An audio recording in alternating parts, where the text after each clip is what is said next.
Is everyone in?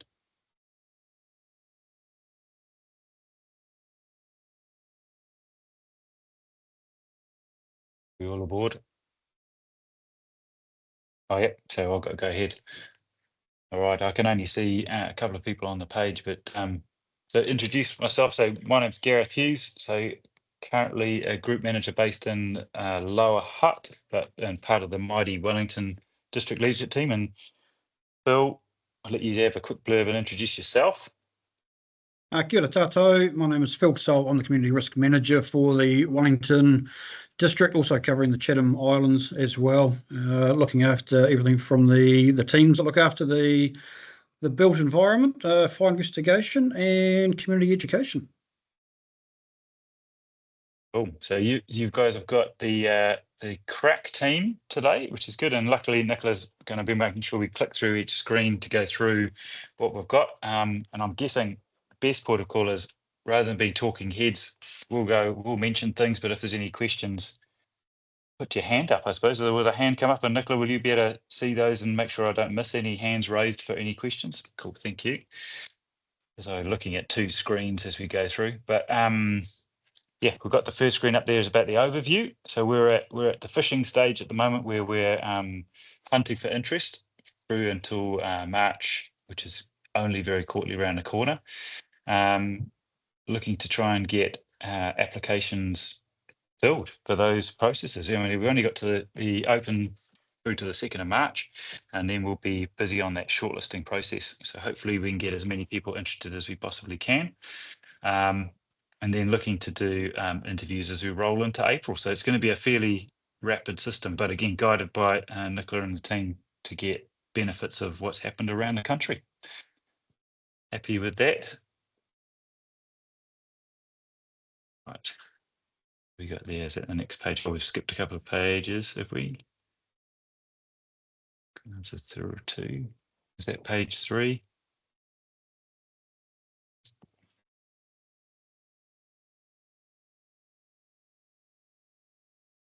Right. So yeah, so the general gist is here we've got it's quite a big chunk of the motu, as you can see and highlighted on that screen on the page there, and it's been a bit further down the link. So the rest of the country we've tried to pick the smaller chunks to make sure the system's working properly and going through with other LACs. I mean, we've had an opportunity as part of the Greater Wellington District. We've had the Chatham Islands been up and running for quite some time with an LAC. So lots of learning through those processes, and maybe mostly trying to get those connections right out to the community to make sure we can know things that we don't know. So we start to hit our blind spots as an organisation so we can make our community more resilient. And so here we are, trying to set up an LAC for the Greater Wellington District. We roll to the next screen. So this one's quite verbose, isn't it? But gives us a bit more of a timeline, and all of this shareable. Hey, Nicola, so if we want to share it with people who want it to read through later, because obviously talking heads, you can read through it. But the general gist being the FENS Act launched into being 2017. There's lots of process going through and understanding that LACs are a really important part of that FENS Act to becoming better for our communities, through to where we're up to now, coming into February, March of getting the Wellington LACs up and running, and then rolling through into the mighty 2025. So that is a bit of a gist, but rather than read you word for word, that's the main point. And I think if we just pause there, so Phil, you've been a huge part of the Chatham's LACs. So is there anything that you think would be pertinent about the stage when we've learnt what we've learnt from who are the members of an LAC for the Chathams? Because I've got my opinions that I can talk to in a second, but have you got any lessons learnt for those people who might be thinking that they want to put their name forward? Oh, look, the Chatham Islands is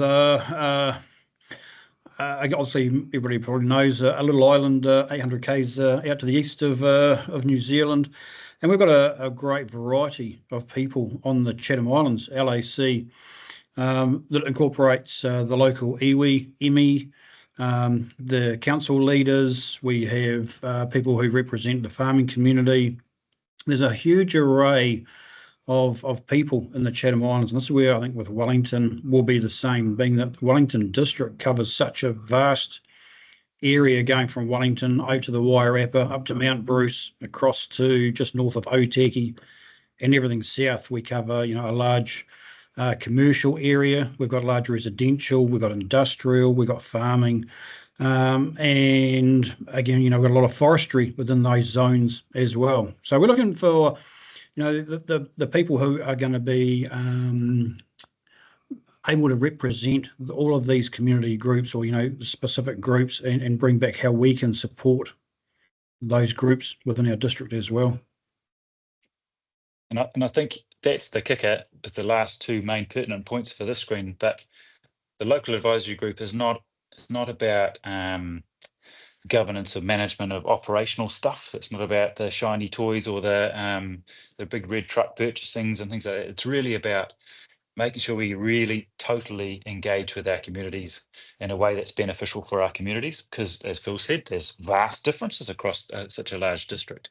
So this will allow us to maybe recognise and approach risks on a more localised basis across such a large district. So rather than having a one-stop shop that's going to suit someone in central Wellington but doesn't suit a more rural community more out towards the Wairarapa. So less focused on the operations of FENZ, more focused on about how do we make our communities more resilient and best suited for their community. So, thanks for that, Nicola. Next little screen. I mentioned most of those already, haven't we? Yeah, so about the complexity of interest and go through. So we're going to that one. Right.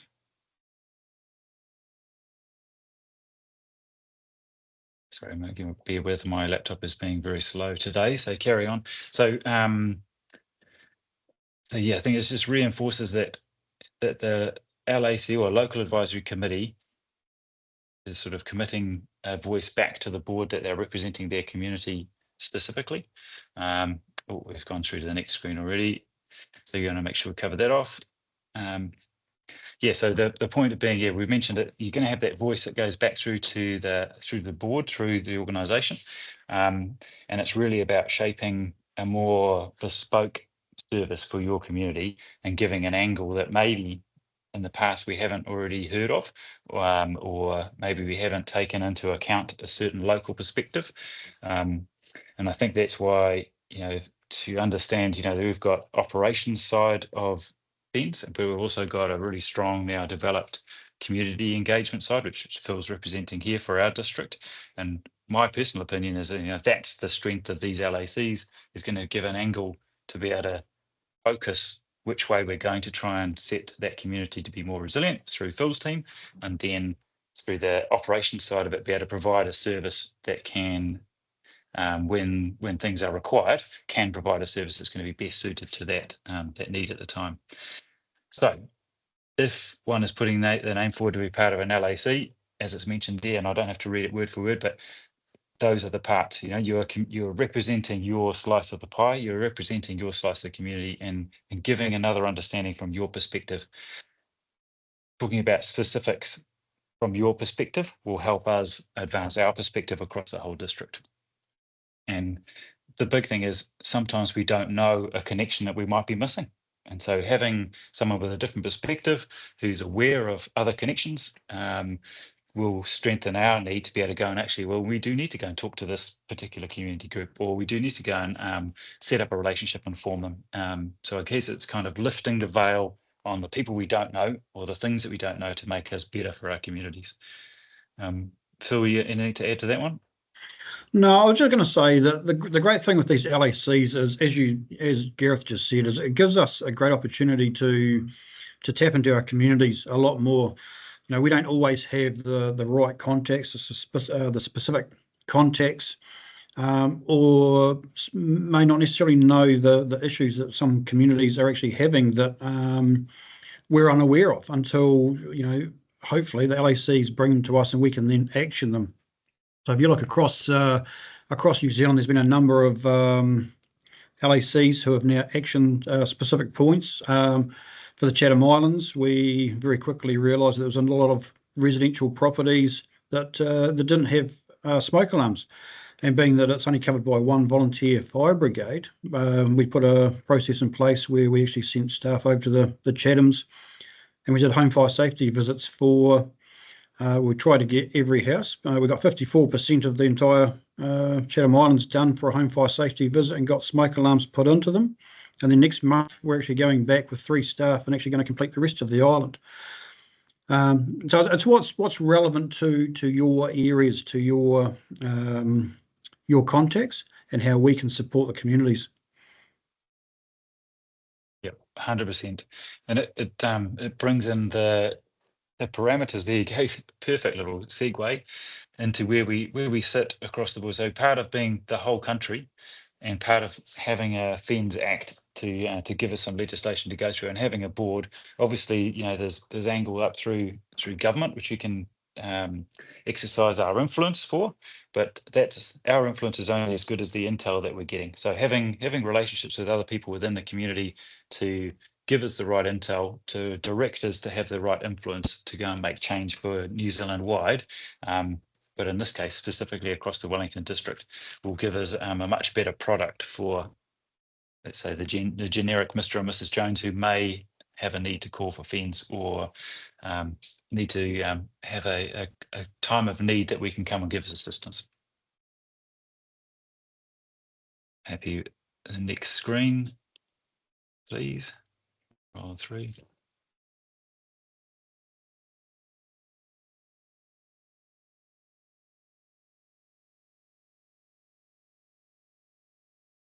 Thank you.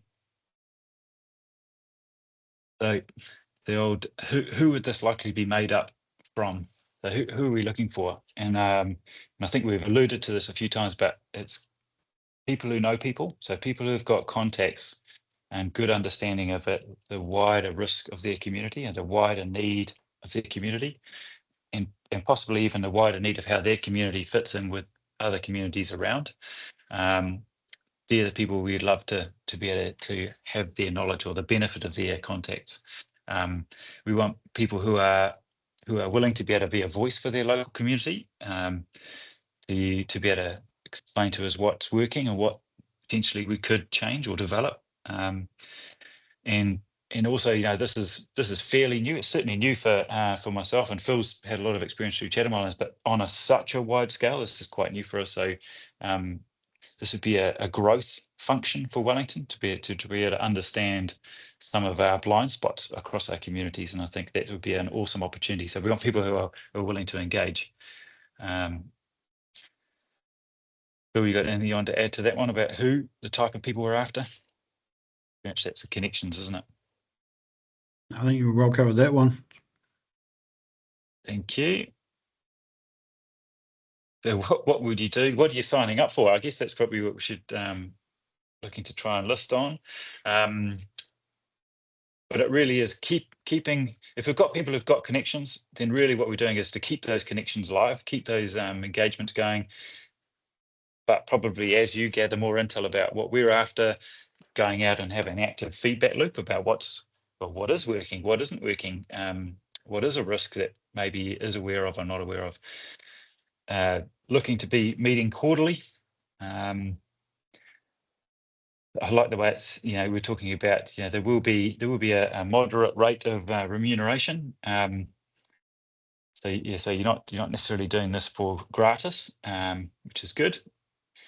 But really thinking on that you are going to be there representing your community. So it's an opportunity to take that through. And all of the issues that you do raise will be taken and pushed up through our wider organisation, all the way up to the board. So it will be taken seriously, and it's not that kind of thing is not taken lightly. So if a voice, we will take a huge value in that voice from that community, and it will go through with the weighting of probably the biggest district in the country through to the board to be able to get some future changes. But kind of important, I think, is to reiterate before we just go through. There is no role in operations, so you're not going to be drafted in just because you pay the LAC, and we'll be calling you up and chucking you on the nearest fire truck and out there putting deliveries out. Maybe some people would like that. We'll see how we go. So building a Wellington risk profile. So Phil beautifully sort of put that as a broad thing. We've got from literally one end of the spectrum on most of the risks to the other end of the spectrum on most of the risks. So we can treat the fact that you are going to know probably more about how that affects your particular slice of the community. And so that's kind of the intel we're after. So we will know some things about certain risks that we're focused on and maybe some of the major built areas. But that's because we've had more calls or more interest there. But actually, you as a future LAC member may be able to provide more intel on what we're not seeing. So what's the data? So Phil's team track a lot of data, and maybe you can talk to that, Phil, about how that will reflect. But to bolster that data, we need to have the local intel about what's working or not working. Do you want to talk to the data, Phil, a little bit? Yeah, so we gather a lot of data as to what our greatest risks in our district are. We gather it obviously specifically through the crikey, just a complete mind blank. But we got data anyway, which comes from NHQ, also from the public as well on both industrial, commercial, residential, where our great risks are, whether that's housing, and again, infrastructure, and the social community, as it's all listed right here as well. So a lot of our stuff is all based on specifically on data, and that's what we focus on our greatest risk, and that's where LACs definitely come to fruition, is highlighting these greatest risks and how we can support our communities. And with the LACs, we're not expecting the people are coming to the LAC knowing everything or having a knowledge of everything within our district. You might come in having a great knowledge of social and community housing, or it might just be a great industrial background and having a great contact in the industrial area, or whether it's farming, and that's where we're kind of looking at. Yeah, thank you, Phil. And I think the interesting thing is data is only as good as the story behind the data, isn't it? So that's where we can build some strength. So this is kind of the what can you do for us poster, isn't it? It may not be the person who's listening to this presentation is the one that's going to put their name forward, but as I've tried to use with a few of our connections that we've got to put it out there, you may know someone who knows someone, putting it in plain English, that would be absolutely ideal to help strengthen our networks and our connections into our communities. So I guess that's the challenge for those listening to this conversation with us, but is to see if you know someone who might be ideal, and hopefully that might be someone who's listening or they know someone who is. And the how-to close on the 2nd of March, which is not very far away. We've gone through that process before. We're going to be shortlisted and go through, but essentially it's following the link or following the website. It's not that hard to find, but again, I suppose if you've made it to this presentation, to be able to contact either or all of us, and we'll be able to push you towards the right direction. And there is an entire national LA or local advisory committee team that's there to help and make sure that the system is really easy for people to apply. So it's via that email there, LAC apply, and ask this. There are no silly questions, as they say. Ask the question and get the answer you need. So yeah, as we've talked about it before, help us help you, to help us in the long run. I think Phil and I are going to be pushing as hard as we can to make sure that, and the rest of our district leadership team, to make sure that we do the best by our people across the whole of Wellington.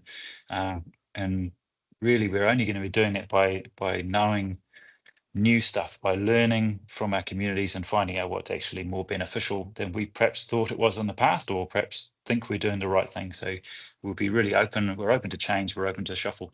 go from there.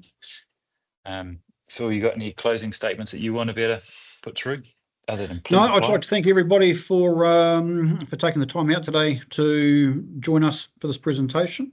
And again, as Gareth has said, if anybody's got any questions at the end of it, don't hesitate to ask, or jump on and you can send questions through at the end of it. We really look forward to hopefully catching up with you all if you all put applications in, and seeing how we can work more collaboratively to support our Wellington district. Awesome. Thank you, Phil. Nicola, you got any closing words of wisdom? Because I saw you just added a link there. No, you're happy? Any questions? Oh, not from me. No questions. Cool. All right. Well, we can leave the meeting. Done. Thank you all.